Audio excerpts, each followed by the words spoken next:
Assalamualaikum warahmatullahi wabarakatuh. Kami dari kelompok 3 yang beranggotakan Intan, Silvi, dan Hesti ingin membahas tentang apa itu APD. Apa itu APD? APD adalah perlengkapan yang berfungsi untuk melindungi diri dari bahaya, misalnya infeksi virus atau bakteri.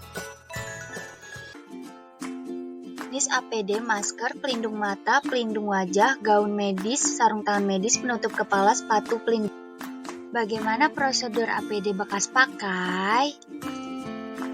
Tidak meletakkan APD bekas pakai secara sembarangan, bersihkan diri mandi setelah menggunakan APD. Siapa saja yang perlu menggunakan APD? Seluruh tenaga medis wajib menggunakan APD untuk menghindari penularan penyakit pada pasien. Kalau ngomongin alat perlindungan diri, apa sih yang muncul di pikiran kalian? Apakah kalian membayangkan sarung tangan, masker, helm, sepatu, atau kostum putih-putih yang belakangan lagi ngehits karena dibutuhin banget sama tenaga medis yang merawat pasien coronavirus? Seperti armor ketika kalian main game, kostum-kostum yang disebut dengan hazmat suit itu memiliki berbagai macam level. Kenapa kostum-kostum itu punya level? Apa bedanya antara satu level APD dengan level lainnya? Simak penjelasannya pada video Nos ID kali ini.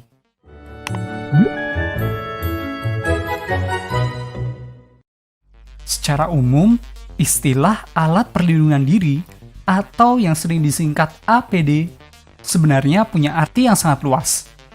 Rompi anti peluru yang digunakan oleh tentara itu adalah APD.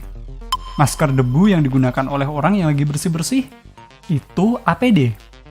Helm proyek yang digunakan oleh ahli konstruksi bangunan itu juga APD.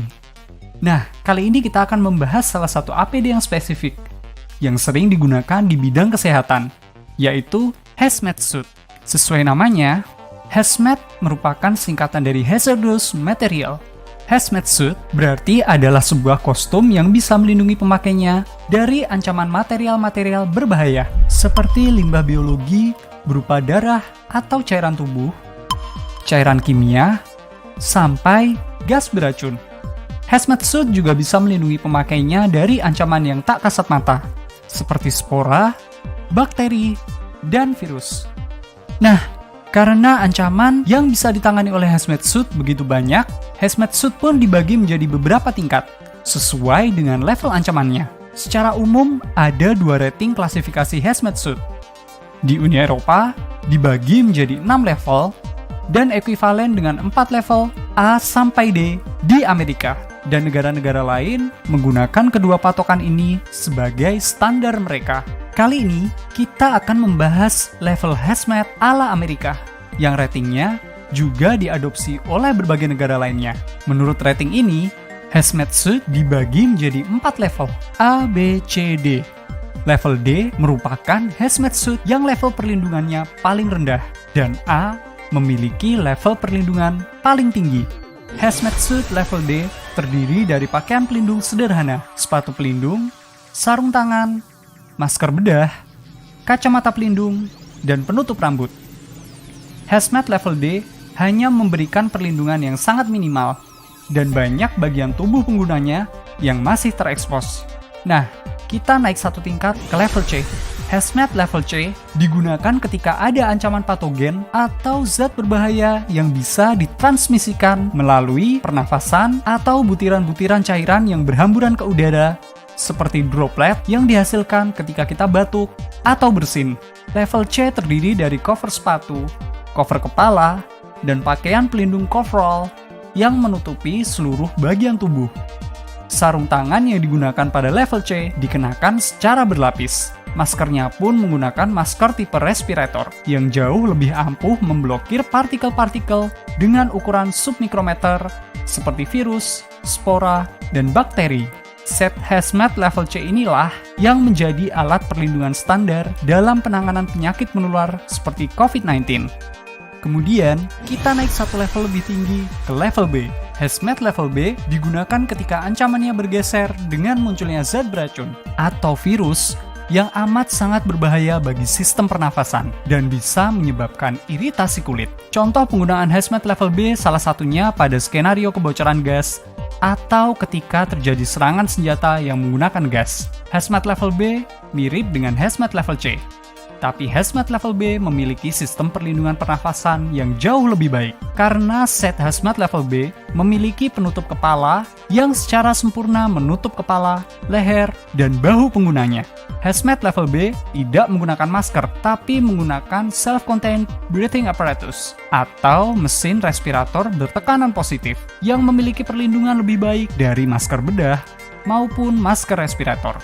Nah, yang terakhir adalah hazmat tipe A yang memiliki kemampuan perlindungan paling tinggi. Kalau kita melihat, sekilas bentuk hazmat tipe A sangat mirip dengan baju astronot. Ini karena hazmat tipe A benar-benar dirancang untuk melindungi dari segala macam ancaman, baik itu cipratan cairan, uap, hingga partikel yang sangat kecil seperti virus.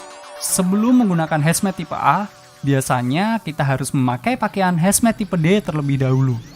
Baru kemudian kita masuk ke dalam baju hazmat tipe A yang secara sempurna menutup seluruh tubuh kita, mulai dari ujung kaki hingga ujung kepala, tanpa ada satupun sambungan yang bisa mengekspos bagian tubuh kita. Hazmat tipe A biasa dijumpai penggunaannya di laboratorium dengan level keamanan biologi BSL-4 yang digunakan untuk meneliti berbagai macam organisme dan virus-virus yang sangat mematikan seperti Ebola, Marburg, arenavirus, anthrax, dan puluhan virus maupun bakteri lainnya yang jauh lebih berbahaya daripada coronavirus.